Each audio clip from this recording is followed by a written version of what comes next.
Well, a very warm welcome to you all. I love the way in which large gatherings like this, suddenly a hush descends as if by magic. And that had happened about 5 minutes ago, and I wondered whether it was going to start, because by some process of magic, suddenly silence descended, and then it started up again. So, very interesting. Anyway, thank you all of you very much for coming. Some of you, I know who I am, but many of you may not. I'm John Dyson, person up there. I was a barrister for many years, but unlike David Pannick, I didn't last the course, and I was tempted onto the bench. I was a judge for more than 20 years. After some time on the High Court bench and in the Court of Appeal, I was appointed as a Justice of the Supreme Court and finally Master of the Rolls. And I sort of retired in 2017. I became a patron of Support Through Court many years ago when it bore the slightly odd name of Personal Support Unit. That name gave no clue as to what it does, and I think it was very wise of people in due course to change the name to give a better idea. But what it does is far more important than its name. It is, in my view, a wonderful charity which supports litigants who face the terrifying ordeal, and I'm sure for many it is truly terrifying, of having to navigate the court process and represent themselves in civil and family litigation without the benefit of legal representation. And sadly, these days, there are many such litigants. I'll say a little more about the service that the charity provides at the end of the conversation that is about to unfold. But I need to say a few words about our two speakers, neither of whom, in a way, needs any introduction to most, if not all, of this audience. So I will be brief. Lord Pannick, KC, David has unquestionably been one of the UK's most highly regarded advocates for many years. He specialises in public law and human rights law, but he can turn his hand to anything, really. He doesn't always win his cases, but then who does? He is the advocate to whom parties go if they have a really difficult case, which in other hands they would almost certainly lose. It is noticeable that when our government is up against it, and it has been recently, when the government is up against it facing a legal challenge to a particularly controversial policy decision, they often turn to David Pannick to rescue them. Sometimes he does, and sometimes he doesn't. Judges, I can say this without fear of contradiction, judges do enjoy his advocacy, although they know that they need to be on their guard.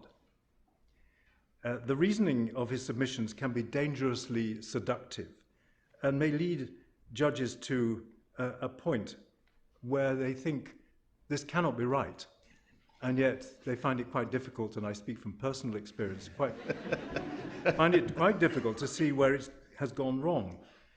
And that is an indication of his brilliance as an advocate. He was called to the bar in 1979, took silk after a mere 13 years in 1992. He appeared countless times before the Appellate Committee of the House of Lords and then in the Supreme Court. He was appointed a life peer as a crossbencher in 2008. I know from talking to other peers that David's contributions in debates have been highly influential. And as if that were not enough, he has written extensively on legal issues. There are the books, and for many years there were his columns in the Times newspaper. I regret that those have disappeared now. I don't know whether they'll ever come back, but...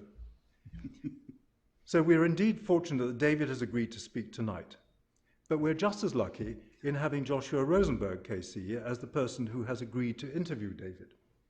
Joshua is without doubt the most highly regarded legal commentator of our time. He qualified as a solicitor, so he understands legal issues and clearly finds them, and lawyers, I think, fascinating. He has a very clear idea of what is going on in the legal world. I expect he has a view about who is going to be the next Chief Justice. And he will probably express it publicly if he hasn't already done so, but I don't know whether he has or he hasn't. He is the only journalist to have been appointed as an honorary silk.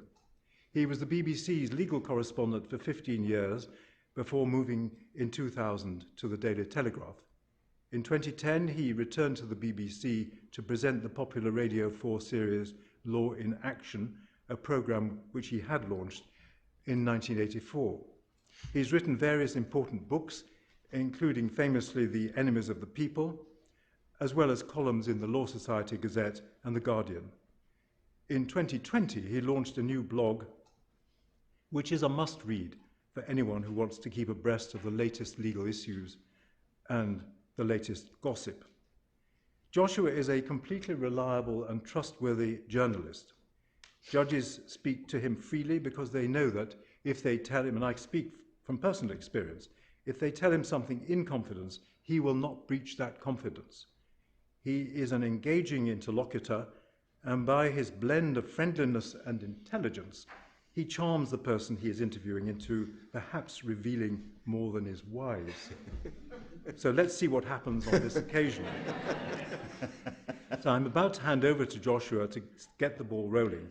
He and David will speak for about an hour, and then there will be time for questions. So please keep your questions until the end of the conversation. The questions will be moderated by Joshua, and I will then wrap up at about, I'm told, about 7:25, but we'll see about that. I will wrap up at about 7:25, and then after that, there will be a reception. So without more from me, I hand over to Joshua. John, thank you very much indeed for that very, very kind introduction. Just for the benefit of those of you who have trains to catch or refreshments to enjoy, the 7:25 wrap-up and the 7:30 everybody out is the very latest that this will happen. And David is notoriously careful with his time, and his view is that we should be able to get through this slightly more quickly. But we shall see. It slightly depends whether I can think of questions. It depends whether I can charm David or David can charm me, since we were both accused of being charming by Lord Dyson. The only comment I'll make about John's reference to who might succeed to be the most senior judge here in England and Wales is that if you listened very carefully, Lord Dyson referred to the next Chief Justice. He did not refer to the next Lord Chief Justice. So I'll leave you to ponder what that might mean in terms of the potential candidates. What I was told by somebody today is that nobody knows who's got it, which is quite unusual because in the past this has leaked. But we shall see. We shall see.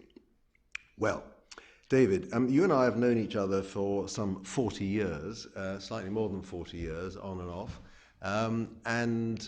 When I was looking at all the cuttings to find out about you, I found I'd written some of them, which probably meant that I ought to remember. But why don't we start at the beginning? No lawyers in your family. Tell us about your family. No lawyers. Perhaps we should explain why we first met. Yeah. We first met because Joshua was a BBC radio producer. Yes. And he thought it might be a good idea to ask me to be the presenter on a pilot edition of a legal programme. And so I did. And at the end of it, Joshua gave me some succinct advice. And the succinct advice was, stick to the bar. And that's what I've done ever since. Very good advice. Otherwise, I could be the Joshua Rozenberg. Yes, but I could not be the David Pannick. Well, that's the important thing. Well, what happened, as you recall, was that I tried to persuade Radio 4 to commission a programme about the law. And at that point, Radio 4 said no. It wasn't because of the presenter of the pilot programme. It was because they didn't think anybody would be interested in the law. But 2 or 3 years... Probably right, weren't they? Possibly. Well, I don't know, because you see, 2 or 3 years later, along came somebody important who was running the BBC, as I think the chairman, and he said, what are we doing about law? I'm sure we should be doing something about law. And of course, Radio 4 said, yes, we've got this programme planned. It's going to be called Law in Action. But by then, I had switched from being a producer to being a reporter. And then they said, they'd make you legal correspondent, present the programme. which I did for the entire length of 2.5 years before I gave it up, but then I came back to it. Anyway, to answer your question, no lawyers in my family, lots of barrack room lawyers, no lawyers, certainly no broadcasters in my family. My father ran a shoe shop in Romford Market, and he was well known for saying to customers, if you don't like them, don't have them. And I've tried to be a bit more consumer friendly in my practice. My mother was a school secretary at Woodford County High, so no legal background at all. School at a direct grant grammar school, as they were called? Yes, in those days, until Shirley Williams changed the system, a quarter of the places at Bancroft School in Woodford Green were paid for by the local authority, and I was fortunate enough to have a scholarship at Bancroft School, and a wonderful school, wonderful teachers, and I moved on from there. You moved on to Oxford, where you studied law? I studied law, I did a BA, and I was taught by the great Roy Stewart, who was one of the old-fashioned tutors. He published very, very little, but was concerned about the welfare of his students, and he devoted his time and efforts to encouraging all of us, so I was very fortunate. But you also went to see Ruth Deach at St Anne's, Baroness Deach, as she is now. I did, yes, she taught me land law, which I didn't understand at all. Well, this is not what she says. She says that she had a question which she asked of every undergraduate who came to see her for tutorials, because she could be completely sure that none of them would have an answer. Right. Do you remember the question? No, I certainly don't remember. Okay, I'll tell you the question, and you can answer it. The question was, what is a fee simple? Yeah. And you answered this. I won't ask you the question because I certainly don't know the answer now. If I knew the answer in 1975, I've long forgotten it. Very wise, very wise. But the fact was, she says that when you answered that question, she immediately knew that you, as the first-year undergraduate, knew more about fees simple than she did as the law tutor. It's a very sad story, isn't it? It's a very sad story. Tells you something. It suggests that I didn't get out very much. No, but how did you? Why law? I mean, did you? Well, when I was at school, I liked debating, and this is even sadder. During the school holidays, I would go to the Old Bailey and I would watch trials, and I would watch Crown Court. I would watch Rumpole of the Bailey. I think this was before LA Law, certainly before Boston Legal, but I would watch the legal programs, and I liked the idea of standing up in court and presenting a case, cross-examining a witness, which I've very, very rarely done in the last 40 years. But yes, I found that very interesting, and I stayed on at Oxford. I did a BCL, and I came straight to the bar. But before that, there was the wonderful thing about Oxford is that they had the perfect college. It was a college with no students, or at least, strictly speaking, a college with no undergraduates. And it existed purely for the pleasure of the fellows, for pursuing the beauty of research, and very occasionally, just to make themselves feel a little less guilty about their staggering endowment, half of northwest London, and their beautiful college, and their amazing Chichely dinners that you very kindly invited me to, and all that sort of thing. They just very occasionally created what they called prize fellows. Well, every year there were examinations, and also would normally appoint 2 people in any subject. You could do history, law, art subjects, really. But they were the 2 brightest undergraduates. Well, there were 2 people who did the best in the exams that year, and it was a wonderful opportunity because in those days, All Souls consisted of remarkable people. I mean, Lord Hailsham was there every weekend, Isaiah Berlin, Sir John Foster, quite remarkable people. John Sparrow had recently retired as being the warden. Pat Neal, great legal figure, was the new warden. And it was an astonishing opportunity for a 22-year-old to be a fellow there and to be able to meet these people. And it was because I was a fellow there that I got pupillage. In those days, the system was you sought to get pupillage by reference to who you knew. I knew Michael Hart, who was a young law fellow and was a chancery barrister, became a High Court judge and tragically died far too young. And he said, well, you must come and be my pupil. So I went to 2 New Square in Lincoln's Inn, Chancery Chambers, and I hated it. It was absolutely terrible. What he did was he would do variations of trusts, and he would draft these variations and once a term maybe go to court for an agreed order. And so at All Souls, I was complaining about this to another fellow, Max Beloff, Lord Beloff. And I said, this is terrible. He said, well, you must come and be the pupil of my son, and who is here today, Michael Beloff. And that was exciting because Michael did judicial reviews, he did sports law, he did everything.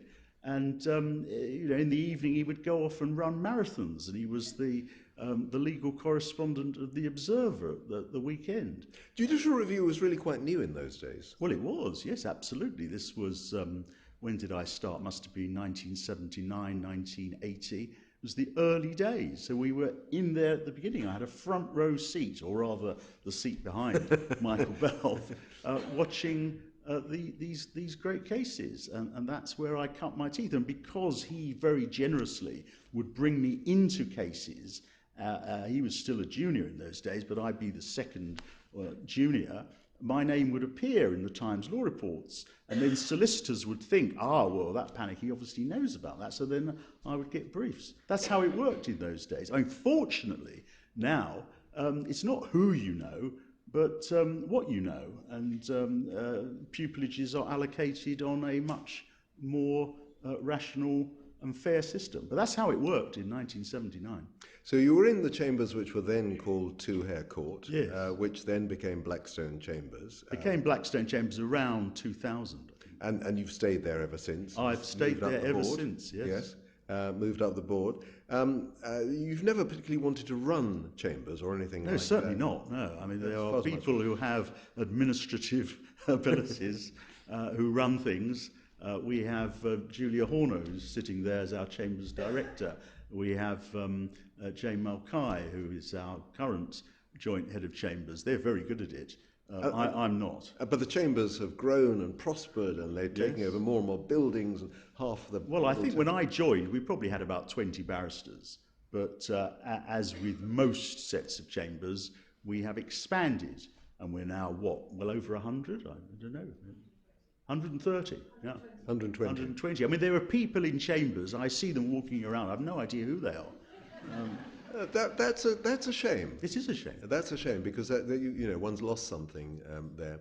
Yeah. Okay, so you're proceeding in your career, and as John Dyson says, quite soon you trespass on the sacred field of journalism. To begin with, The Guardian, I think, writing a column. Yes, well, I enjoyed writing columns, first for The Guardian, then I think I moved to The Independent, then to The Times. But this was very much to amuse myself, hopefully others, but my main occupation obviously was the law. And I had many, I mean, it wasn't just Michael who brought me into cases. Anthony Lester, the late Anthony Lester, brought me into cases. My first case, I think it was my first case, was as his second junior in the Privy Council. Your first client was hanged? Yes, that's the story. That I was the second junior in the case of Ong Ah Chuan, the late Ong Ah Chuan, who was convicted of drug trafficking in Singapore, and he had an appeal to the Privy Council, and it was on constitutional grounds, and we lost, and my first client was hanged, and you can only get better after that. Now, in this time you were writing longer things, and you produced a book called Judges, and it struck me at the time you were quite interested in judges. After all, they're the people you appear before. And at one point it struck me you were considering the possibility of seeking to become a judge. Was that right at the time? Was that something you considered? Well, What young barristers thought about? I think most barristers, by the time they reach their late 40s, early 50s, start to think, well, do I really want to remain an advocate and do nothing else? And many of them go on the bench. Some go to be heads of houses at Oxford or Cambridge or other universities. Some go into industry. But I loved the bar. I liked doing the work. And I was fortunate enough in 2008 to be appointed as a crossbench peer, as John mentioned. And I was never really keen on being a judge. I sat for some time as a recorder. I would go to St Albans. I'd never appeared in a Crown Court as an advocate, but the Lord Chancellor, in his wisdom, it must have been Derry Irvine in those days, decided to appoint me as a recorder. So I would sit in St Albans Crown Court, presiding in criminal cases with no criminal experience at all. And and this was on the basis of maybe a week's training, which was customary in those days that you would have before you were let loose on the jury and the defendants. I mean, a remarkable system. And it is astonishing that there wasn't a major scandal as a result of my adjudication. Alex Carlyle once told me a story that he'd sat as a judge, I think in a civil case, in an area that he wasn't familiar with, and he was giving his judgment, and as he gave his judgment, he looked up and he could see the two counsel in the case looking at each other, and they were going, I think I probably had that experience in the Crown Court, and I didn't really enjoy it. I found it very difficult. I found it very difficult to concentrate. I found it very hard work, and I sat for some time as a deputy judge in the High Court doing judicial reviews, and that was really hard work. Because I used to watch that. I used to come and see you once or twice in the court that became a cafe, or the cafe that became a court, 26 or 29 or whatever. And it was quite clear. They were fairly low-grade cases, fairly junior counsel. And these counsel would come in, and it was entirely clear from your face that you had decided the case before either of them uttered a word. And you weren't exactly looking at your watch, but you didn't enjoy it. No, well, I think that was perhaps customary of many judges in those days, maybe in the 90s. I mean, judges don't behave like that nowadays. If anything, they bend over backwards to be too polite to counsel who are going on perhaps too long, may I suggest. You mentioned 2008, and there was a headline in the Telegraph which went, "Popular Pannick picked as People's Peer," which I thought was rather good, probably because I wrote it. I can't imagine anyone else getting away with it. Anyway, just explain what a People's Peer was and is. Well, Tony Blair had the bright idea when he was Prime Minister, after persuading Parliament to remove almost all of the hereditary peers from the House of Lords, that there should be more popular, accessible people who were to be appointed as life peers. And a committee was set up, and it tended to appoint, in fact, people very similar to those who were already there, but it was publicised probably by Alistair Campbell rather than by Tony Blair as people's peers. And the idea was that people could write into the Appointments Commission and they could recommend the people that they thought should be appointed. And maybe they did. Maybe they wrote in and recommended Richard Branson or Cliff Richard or David Attenborough. Well, David Attenborough was probably, he had a knighthood anyway. And I was encouraged to apply by my good friend Harry Wolff, by Anthony Lester, and they were my referees. And they were looking for a lawyer. And I persuaded the appointment committee, which was chaired by Lord Stevenson, that I would actually go there and do the work. And you did? And I did, yeah, absolutely. I meant it because I enjoyed it. I enjoyed it enormously.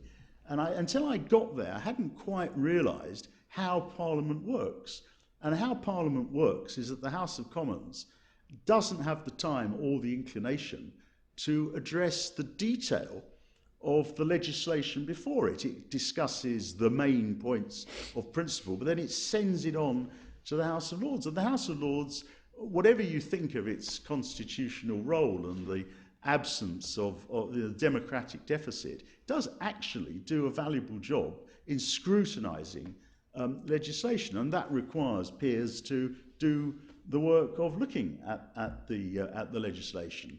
And this is not an advert for the House of Lords, but something like 85–90% of the amendments which we make in the House of Lords are uncontentious. They improve the legislation, and I enjoyed that on issues that I'm familiar with. And from your point of view, being a legislator must make you a better lawyer. Yeah. Being a lawyer must make you a better legislator. Yes, I think so, because I mean, a great deal of litigation, particularly in the Court of Appeal and the Supreme Court, concerns the interpretation of legislation, ambiguities in legislation.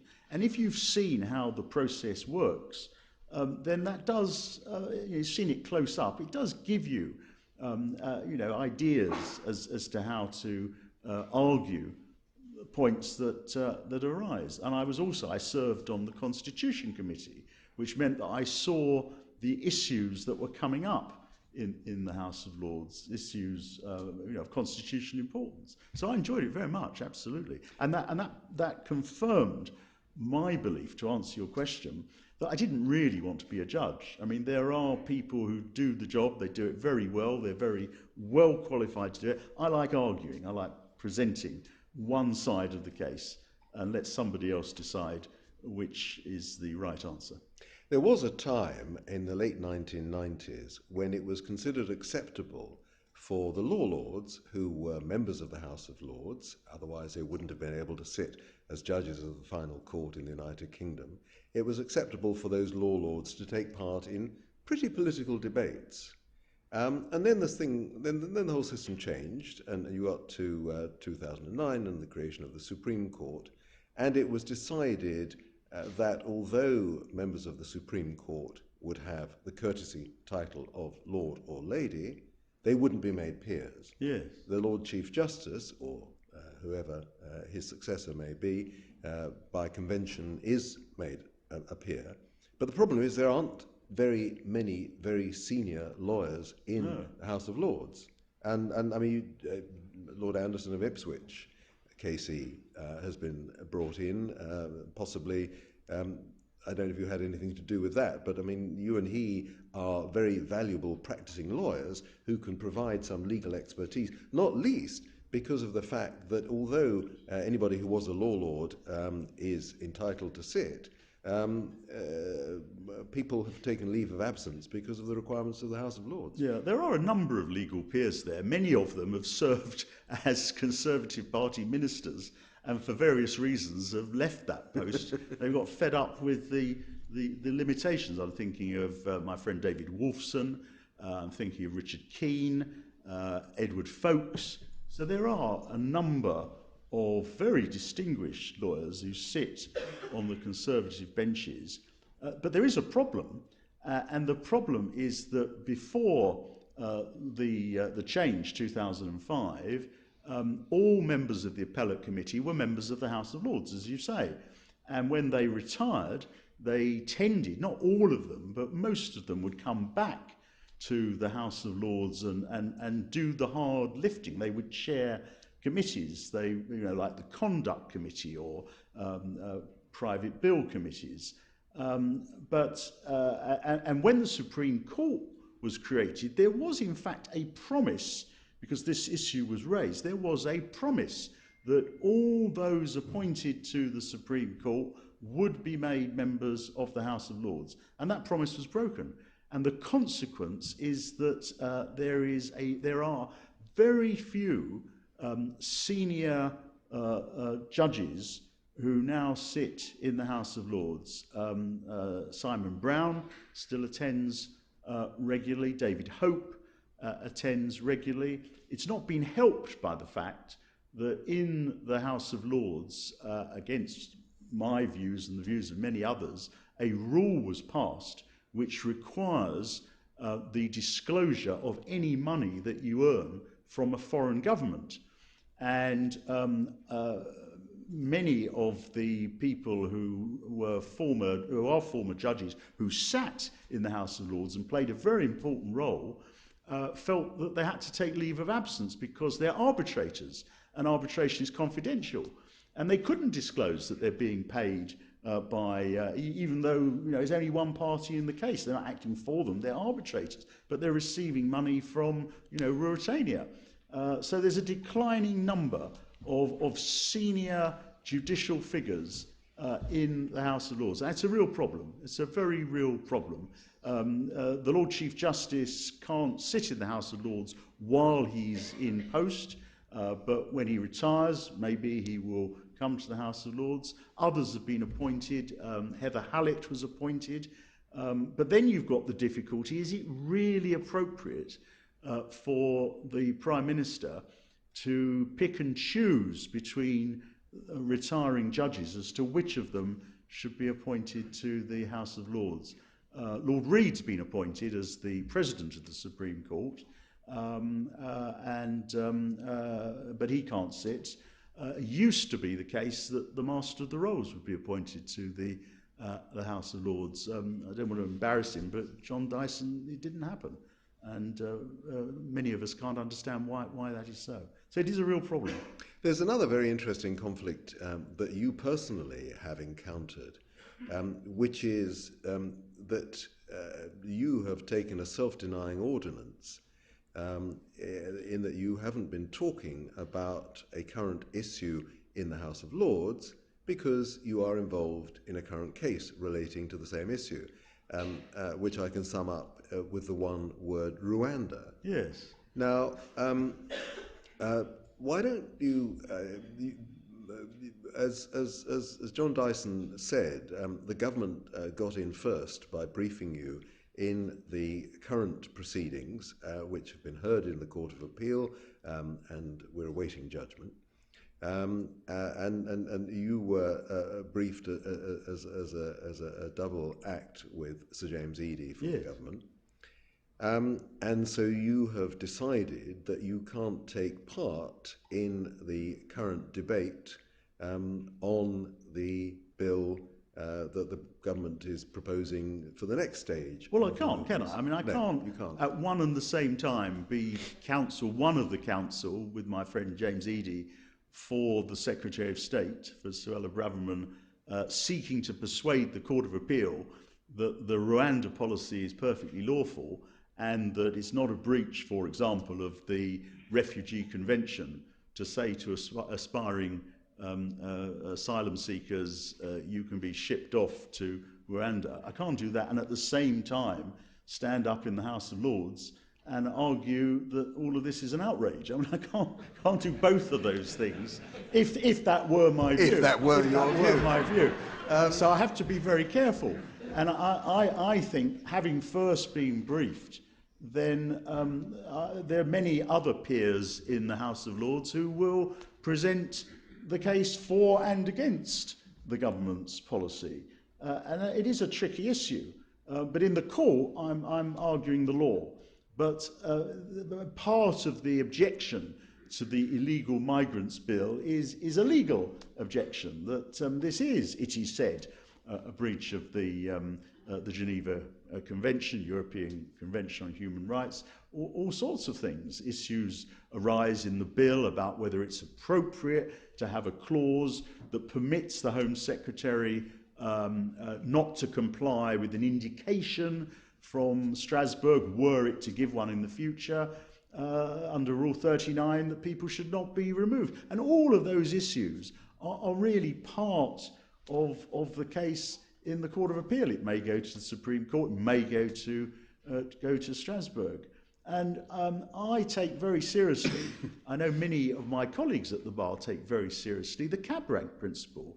You know, we appear in areas that are part of our practice, whether we agree with the client or we don't agree with the client. And the Home Secretary is no different from that. You know, I've appeared in recent times for Shamima Begum, for Boris Johnson, against Boris Johnson, and for the Home Secretary, and I don't agree with all of them.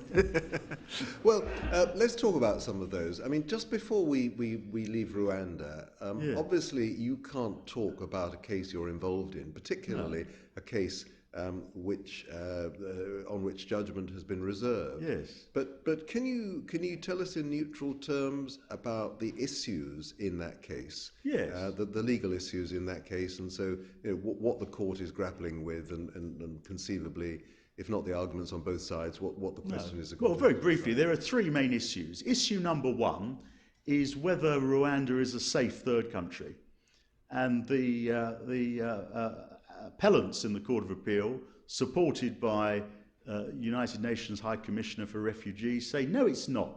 And this is why it's not. Look at how Rwanda's behaved in the past, shipped people off with cursory examination of their asylum claims, shipped them off to other countries. The judges are not independent, all sorts of things. The government's response, and James Eady's presented this part of the case, is essentially, yes, but whatever the truth of that, we, the United Kingdom, have a bespoke agreement with Rwanda under which their officials will be trained, are being trained, they're being monitored by people from this country. Rwanda has a very considerable incentive, both in financial terms and reputational terms, to ensure it does the job properly. And therefore, the Secretary of State is perfectly entitled, she's right, to conclude that it's a safe third country in this context. That's the first issue. The second issue, which I'm dealing with, is the complaint that even if Rwanda is a safe third country, you can't send refugee claimants off there. Why not? Because it is said that is a breach of the Geneva Convention. It frustrates the Geneva Convention on Refugees for a country not to assess the merits of asylum claims, but to, through some side deal, send them off to another country where, where even if it's complying with basic standards, it doesn't do as good a job as we would do here. And there are various other legal arguments which I'm dealing with. It's said that the United Kingdom is still bound by a European Union directive on refugees. We haven't removed that. There's a third set of issues which I'm dealing with, have dealt with, which is fairness. It said that the procedures in this country for dealing with asylum claimants before they're sent off to Rwanda is simply unfair. Why is it unfair? Well, because they only have 7 days to make representations as to whether in the circumstances of their case or generally Rwanda would be safe for them. Court of Appeal listened to all that very carefully and it will give us judgment in due course. At the end of the hearing, the Lord Chief Justice said he'd been very surprised to read a number of predictions, not by you, I think, that he was about to give judgment very speedily indeed, and he said no, he won't be giving judgment very speedily indeed. It's a difficult, important case, and it will take as long as it takes. I hope that's a relatively neutral summary of the issues. Perfectly, and nobody would dare say otherwise. Let's move on to Miller. I mean, the two Miller cases could be the cases for which you're best known. Is that right? Miller 1, of course, led to a meme, or perhaps a T-shirt. This is your exchange with Lady Hale in court. Do you want to just tell us? Not really, no. No? It was something to do with a case whose name I've forgotten. Well, what was the name of the case? Well, that was what the meme was about. Tequiza, yes, that's right. And Lady Hale told me I pronounced it wrongly. I said Tequiza. Well, to be fair to her, she said slightly rhetorically, and I looked this up just before I came. Is it the case that I've been mispronouncing the name of this case all my life? And you politely said to her, well, how should I pronounce it? You'd said Tequiza. Yeah, she said Tequiza. And I said something like You say de Keyser. You say de Keyser, I say de Keyser. What I didn't say, and I thought of later in the esprit d'escalier that applies to all barristers, is that you say potato, I say potato, which this comes from, is of course the lyric written by Ira Gershwin of the song Let's Call the Whole Thing Off. And that, of course, was entirely appropriate, or would have been entirely appropriate, in relation to Brexit. But I didn't connect the two at the time. This was, Gina Miller won a great victory, and she established that, notwithstanding that there'd been a referendum, the decision to leave Europe, the EU, could only be decided upon by Parliament. And it was a Pyrrhic victory, of course, as so many are, because that's exactly what Parliament did. The second Miller case was the prorogation case. And 11 judges of the Supreme Court decided that Boris Johnson had acted unlawfully in advising Her Majesty the Queen to prorogue, that is, suspend Parliament, in order to get Brexit done. And that was a Pyrrhic victory, because 3 months later Boris Johnson was elected in the general election of December 2019 with a massive majority. So the population weren't too concerned about breaches of the principles of constitutional law. But it was great fun. Well, it was more than that, because it established, didn't it? Both cases established the importance of Parliament.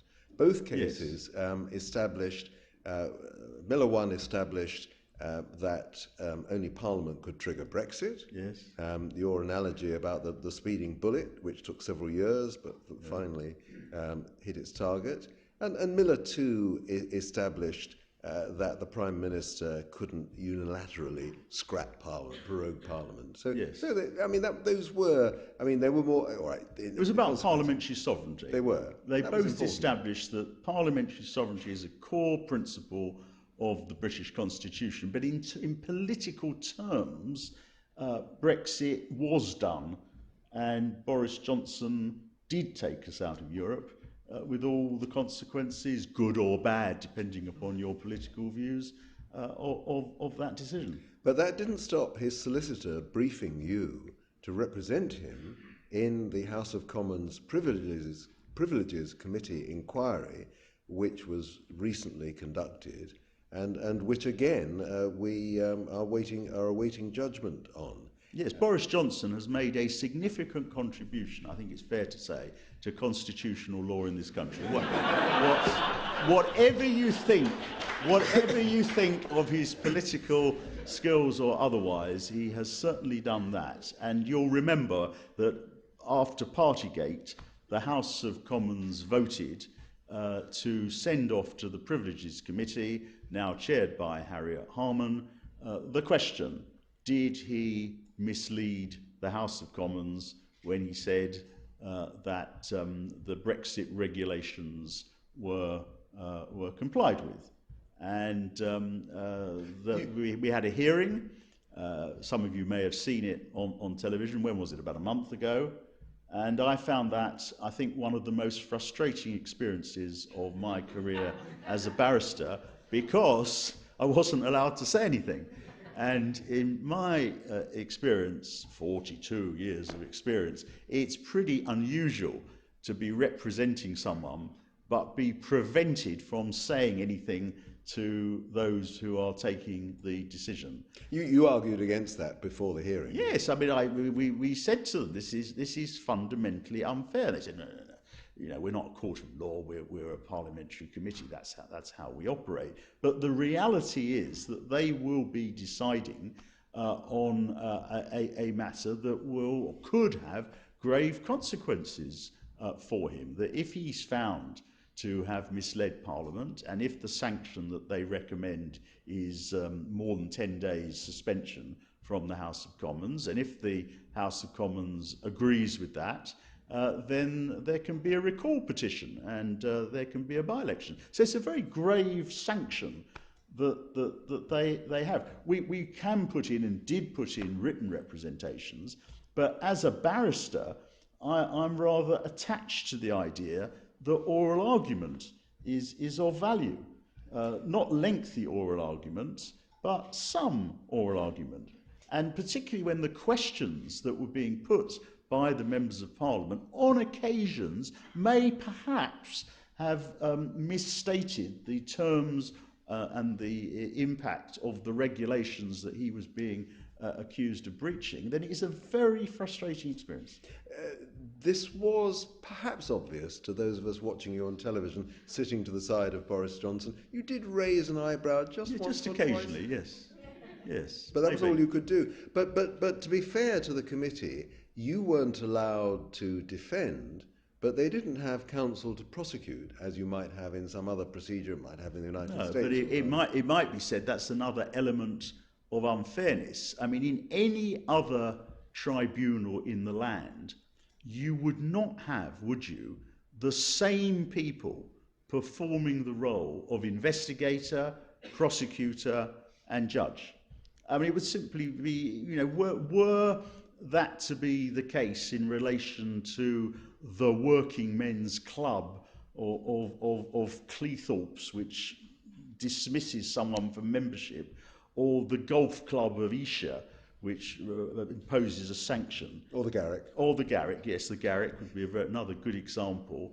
I'm not sure about the guy's private club, but some, some body subject to judicial review. I would be pretty confident, and the judges here tonight would say if I'm wrong, pretty confident that a complaint that that's an unfair procedure would succeed. But again, the answer is, well, no, we're Parliament, we're not a court, and they're not, but they are quasi-judicial in the way that they are conducting themselves. So the question arises, is this fair? And of course the problem is that because they're a parliamentary committee, they are not subject to judicial review. They enjoy parliamentary privilege. That's the law of the land.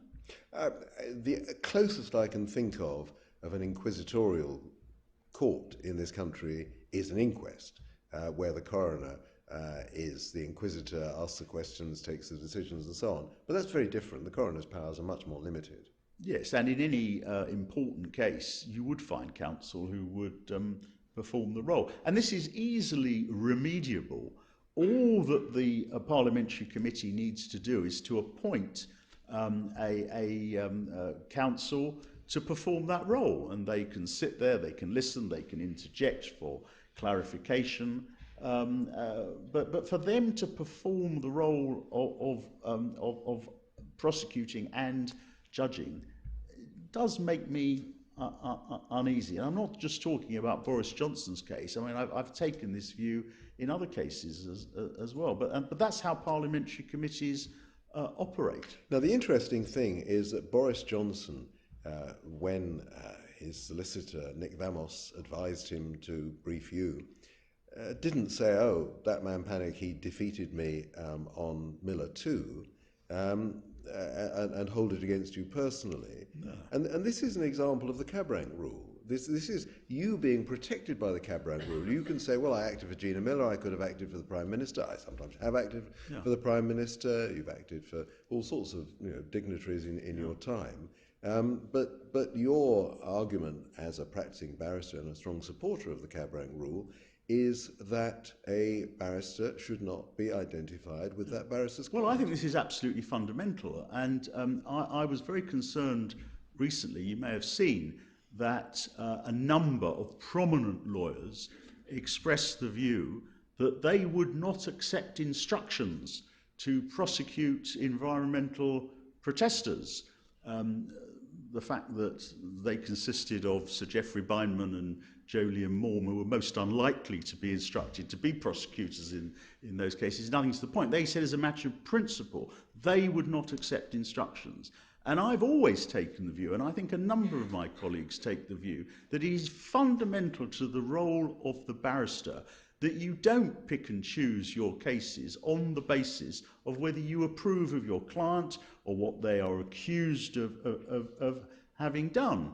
And John Mortimer, through his creation, Rumpole, said famously, I act for murderers, it doesn't mean I approve of murder. And that's my view. And I've always taken that view. And I think if you don't take that view, then you are associated, or you're likely to be associated, with the views of your client. And people who are accused of terrible things, sometimes rightly, sometimes wrongly, they're accused of rape or murder or being a paedophile or whatever, or they're Shamima Begum, will find it much more difficult to obtain competent representation, because a counsel will inevitably be concerned that you're being associated with that client. I'm afraid that there are some people who already associate you with your client. I've had a number of, how shall I put it, critical emails for representing Boris Johnson and for representing Shamima Begum in particular. But I think this is fundamental to practice at the bar, and there are many people at the bar who share that view. The Bar Council was very strong in response to the environmental issue that is so. Many of my colleagues take a different view, but I think it's fundamental. If a young advocate who was seeking to join the bar, develop a career at the bar, wanted some advice in advocacy and the skills that you have demonstrated so successfully over the past 40 years or so, is there a book by any chance? A slim paperback that you might wish to recommend? Well, yeah, it's very strange that you should mention that, because just published this week are the Hamlin Lectures by David Pannick, entitled Advocacy. These lectures were given in November 2021. This is all very incestuous because Joshua won't tell you, but he's one of the trustees of the Hamlin Lectures. I begin this book by pointing out that there's a real danger in writing about advocacy, because what you say may be wholly unpersuasive. But nevertheless, that's what I've done here on the invitation of the Hamlin trustees. Anyone who wants to know my views, they can read the book. Or they can ask questions now. They can. So we're going to have roving microphones wandering around. Please indicate that you would like to ask a question. Ideally, please give your name and anything else you want to say about it. I may take one question, I may take a few questions, and we shall see how we go. Yeah. Who has the first question? Who would like I'm to sure there will be, because whatever the quality of the interview, the quality of the audience is very high. I can't ask the first question because I've already asked you lots of questions. Okay. This is the problem. Yes, Lord Carnworth is at the front here. There's a microphone coming down. He's got a very loud voice, so you can... well, there may be... I don't know if that... Well, yes, that'll work. Try and see if that works. It does. Let's stay on. Hello? Yes, we can hear you. We can hear you, yes. Yeah. David, thank you for that. I've enjoyed your advocacy over many years and enjoyed your friendship. But the two Miller cases, which I was a participant in, it did strike me that they both, in the end, sort of rested on convenient fudges. In the first case, the one about the Article 50 notice, rests on the assumption that the notice once served couldn't be withdrawn, and hence your very attractive analogy of the bullet taking a little time to reach its target. But we now know that was wrong. The European Court has said that was wrong. It always seemed to be a very odd assumption to me, as I said in my judgment. Your dissenting judgment. My dissenting. Yes, indeed. But it was a very convenient assumption from the point of view of your successful argument.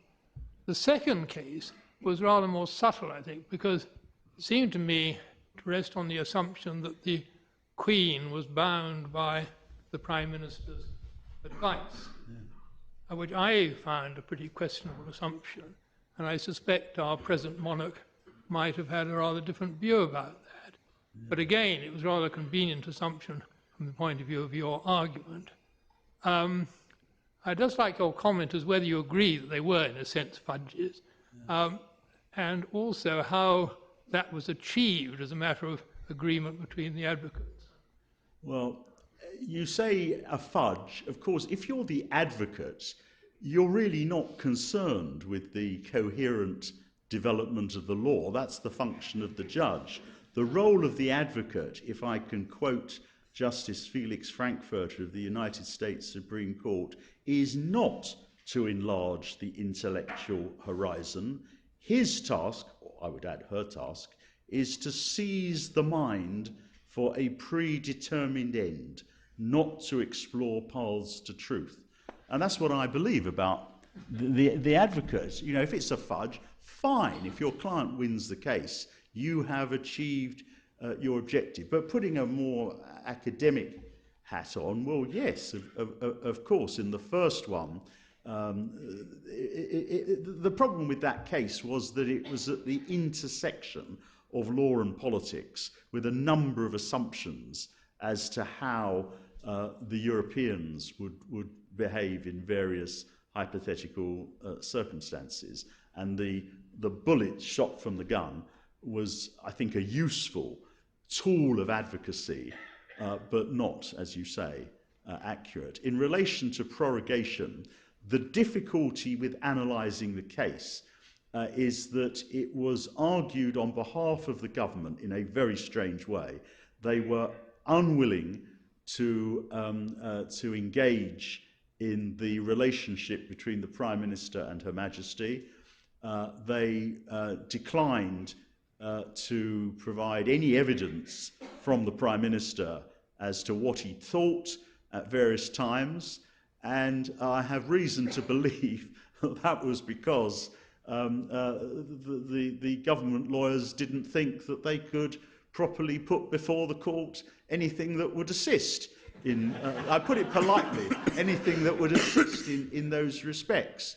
So the role of Her Majesty was touched upon, if I remember rightly, during the argument. Could Her Majesty, now of course His Majesty, decline to follow the advice of the Prime Minister in relation to prorogation?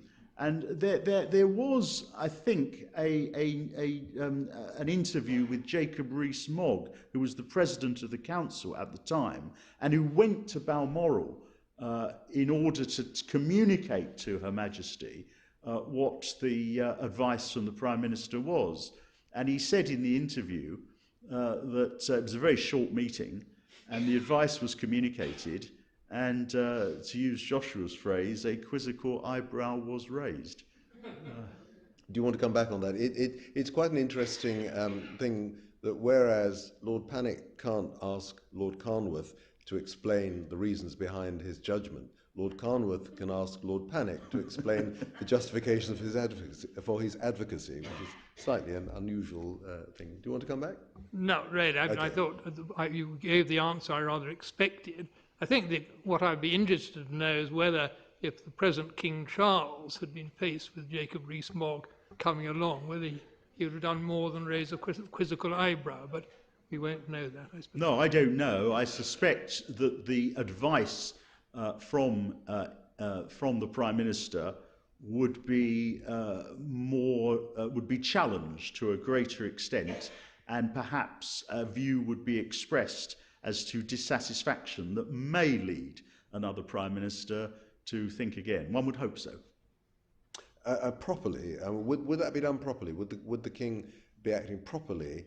And how far could the King go in asking for the advice to the King from the government to be reconsidered? I mean, well, yes, as a matter of basic constitutional principles, see Badgett, the monarch is entitled to advise and warn and various other things of that nature.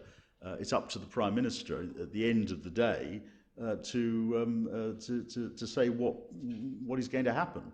And for the monarch to stand out against the advice of the Prime Minister would cause a constitutional crisis. But as I say, I think what would happen is displeasure would be expressed, particularly in the light of what happened in 2019.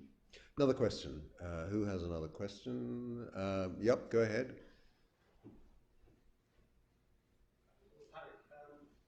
No, keep speaking, it'll come on, don't worry. They always do. I've watched you in court many times over the years, and you always seem so calm. I just wonder whether there was ever a tribunal you came in front of that terrified you, and if so, who that was. Well, this audience is pretty...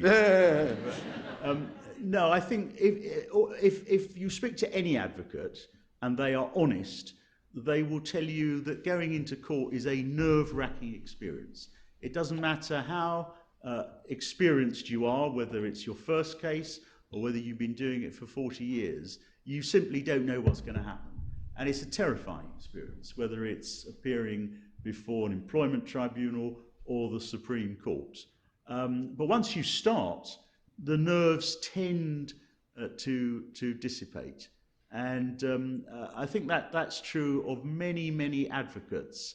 And again, if I quote John Mortimer in his autobiography, he said that long after he'd retired from the bar, he would have dreams in which he was running through the Royal Courts of Justice to get to a court to appear in a case which he hadn't prepared. And that gives you an indication. So, you mentioned before advice to young advocates. The advice I would give to young advocates is you get nervous, and that's part of the thrill of advocacy. It's part of the fun of advocacy. But there are very few advocates who don't get nervous, and those who don't are not very good, in my experience. And the skill very much, while we're waiting for the next question, the skill very much is like in so many areas of life, to make it look easy. That's the job, and the work is done in advance, the preparation is done in advance, and the experience, and that's when you start beguiling the court with 3 points. One of which is obvious, second which is a truism, and the third one follows inexorably from the second, and then you've won your case. You hope. Next question. Over there, gentleman there. Is judicial review alive and well? The Johnson government made various threats to curtail aspects of it. What's your feeling? Yes, well, governments over the years have made threats to curtail judicial review, normally immediately after they've lost celebrated cases. I remember in the House of Lords battling against proposals by Chris Grayling. You remember him when he was Lord Chancellor. And it didn't have much effect, his proposals, they were watered down. This happens from time to time. I think government should follow the advice that Derry Irvine, as Lord Chancellor, gave to David Blunkett as Home Secretary when the government lost an important case. Joshua will remember which one it was, but Derry Irvine said something like, when you win in court as the government, you don't cheer, and when you lose, you don't boo. Judicial review is alive and well. It's hundreds of cases, thousands of cases a year. Principles are developed all the time, and it is an absolutely basic element of the rule of law. And governments threaten to reduce it from time to time, but it has a persistence. It remains, and long may it remain. Another question. Yes. Go ahead. Baroness Ludford. Hello, Sarah Ludford. I'm a Liberal Democrat peer. You are, yeah. And very much appreciating this event. We missed you yesterday, David, in the second reading on the illegal migration bill. But on the general, you're absolutely right that we lack enough lawyers. And I just wondered whether you, and I probably ought to know the answer to this, but I must admit the series of bills that come through, one never has the time to raise one's head and think about wider things. But are you picking up any appreciation across the House in the different political groups, including from the government, that is an issue? And I mean, we've seen loads of particularly Conservative peers appointed. I just wondered whether you had identified any head of feeling about this issue. No, there are lots of good lawyers on the government benches. I mentioned the names Wolfson, Fawkes, Keane. There's Lord Garnier, many others. I think the the gaps are on the opposition benches. You've got Jonathan Marks, Lord Marks does a superb job. There aren't many lawyers on the Labour benches. I don't think the government is too concerned about this because it regards lawyers essentially in Parliament as troublemakers. And so the fewer there are on the opposition benches and on the cross benches, the better. You know, there are others on the cross benches. You mentioned David Anderson, there's Alex Carlisle. There are a number of other lawyers, and we try to press the government on legal issues. But there should be more. And one of the problems, the main problem, I think, of the House of Lords is that appointments are by way of patronage. And the Prime Minister is not particularly interested in appointing more lawyers. Okay, another question. Gentleman there. Yes, a microphone will come to you. You might as well wait. Oh. I had a question about advocacy. As Yeah. an advocate, one sometimes gets cases where the law points in one direction and the underlying merits in another. That may sometimes be an indication that the analysis is wrong, but not always.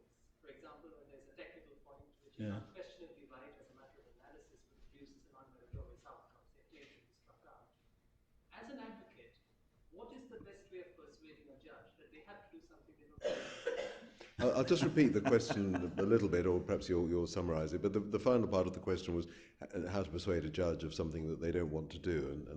Well, there's an old adage: when the law is not in your favour, you focus on the facts, and when the facts are against you, you focus on the law, and when the law and the facts are against you, you shout and you bang the table, and that's the well-known adage. I mean, one of the skills of advocacy is trying to identify what are the most attractive points. And I think one of the weaknesses of many advocates, if I may say so, is that they argue every possible point. And the danger of doing that is that the good point gets lost amongst all the bad points. Someone, and I can't remember who, once said that if you're holding a dinner party and you serve 10 items, 9 of which have a turd on top of them, no one's going to eat anything.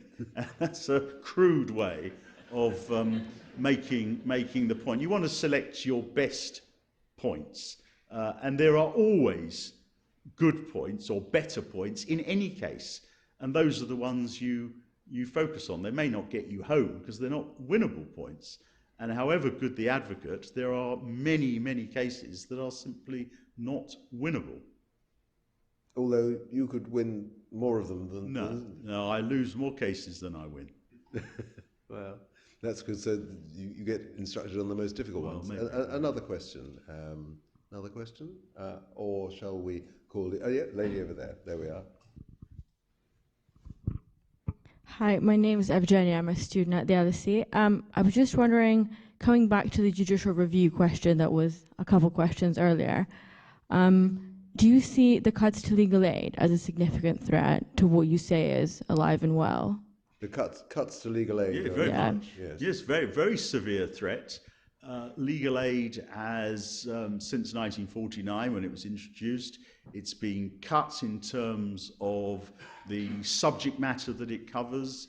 It's been cut in relation to the proportion of the of people in this country who it covers, and it's now very, very restricted. And it means that if people want to bring judicial reviews, then either they need to have private means or they need to have some organisation that is backing them, and that's a real practical disadvantage. Judicial review is alive and well, but as you point out, and you're right to do so, access to the courts is of very, very considerable importance, and I fear is under threat, partly under threat because of the costs of litigation. So yes, I mean, you're right, it's a real concern. Probably one last question. Yeah, gentleman over there, please. A microphone will come to you. Might as well wait for it. It's not very far to come. There we go. Thank you. Good evening, Paul Squires from Cedric. Thank you, Carmen and the team, for organising, and thank you both. It's been a fascinating evening. A lighter one to finish.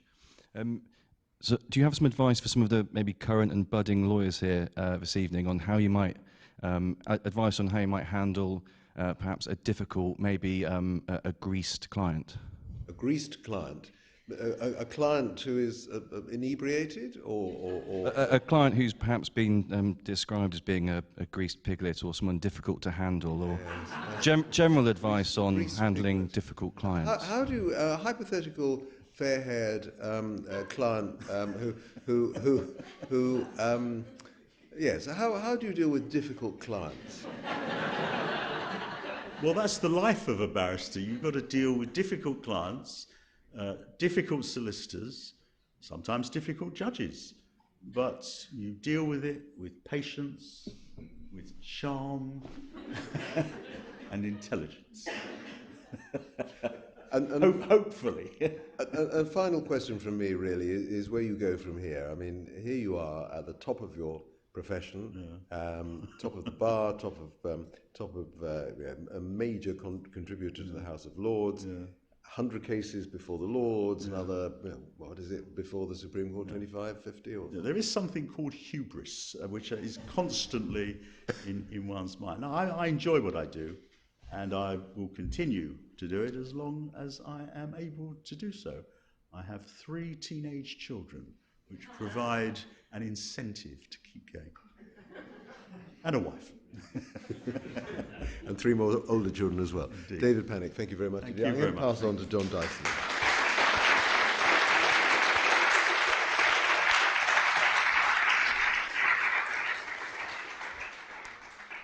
Well, was that not a treat? I think my predictions at the beginning have been amply borne out. We've witnessed a brilliant advocate. He's displayed all the skills that I've seen many times as a judge: charm, a brilliant intellect, cutting through, not wasting a word, clarity, and utterly persuasive. David, I hope you do go on for many more years, even though I have given up as a judge, but I always enjoyed your advocacy.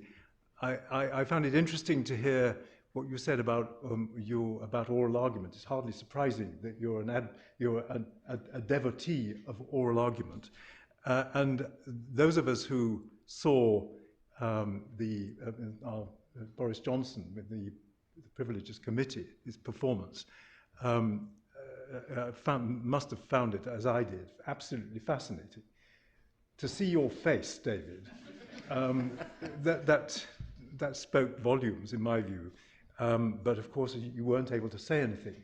And of course, you can't tell us what you did and what you didn't do. But I felt, and I expect many of us also felt, that when Boris Johnson was speaking to his written text, he was on very safe ground, he was very clear, and it was all rather good. And I thought to myself, I wonder if David Pannick had written that. You don't have to comment. But once he got off, went off piste, then it all got very exciting and interesting.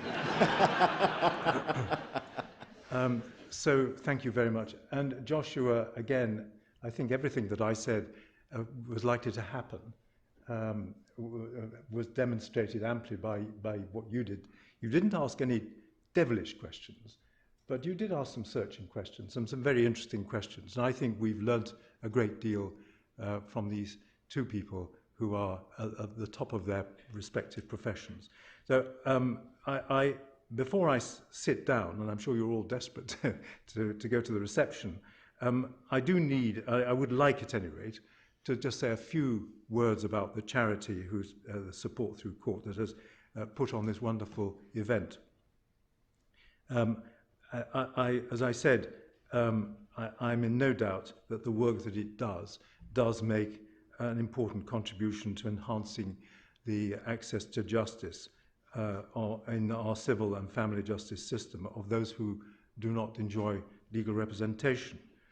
The service provided by the charity is free. It's based in court buildings at centres around the country, and it arranges face-to-face meetings between volunteers and litigants. And when I was head of civil justice, I met some of the volunteers on my visits to court centres, and I found them truly inspiring people, utterly committed to helping to promote access to justice to those to whom it is denied. They explain how the court works, help the litigants to fill in forms and organise their papers. And David said it's difficult to credit this, but I believe him, I think, that he gets nervous when he is about to start a case. I certainly can remember that I was very nervous, but as he said, the nerves vanish very, very quickly. But I think those who are self-representing litigants, I suspect they are, many of them at any rate, are nervous throughout. It must be a very daunting experience.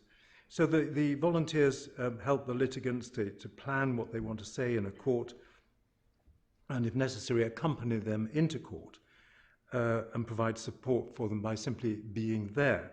But they cannot provide legal advice or legal representation. So the work that this charity does is of enormous benefit. It is of enormous benefit to the clients, as I think they call them, whom they assist. They are also of enormous benefit to the judiciary, because anything to help these litigants to be a little calmer than they would otherwise be and to understand what's going on is of enormous help to the judges as well, because judges do find some self-represented litigants very difficult to manage, and yet, of course, they're always alive to the need to be fair to them as to everybody else. So that's all I really wanted to say. If you want to know more about support through court, there will be people here who you can speak to in the reception, and of course the charity will be only too delighted, I think, to receive any donations that you see fit to give. But that's enough from me, and I hope you enjoy the reception.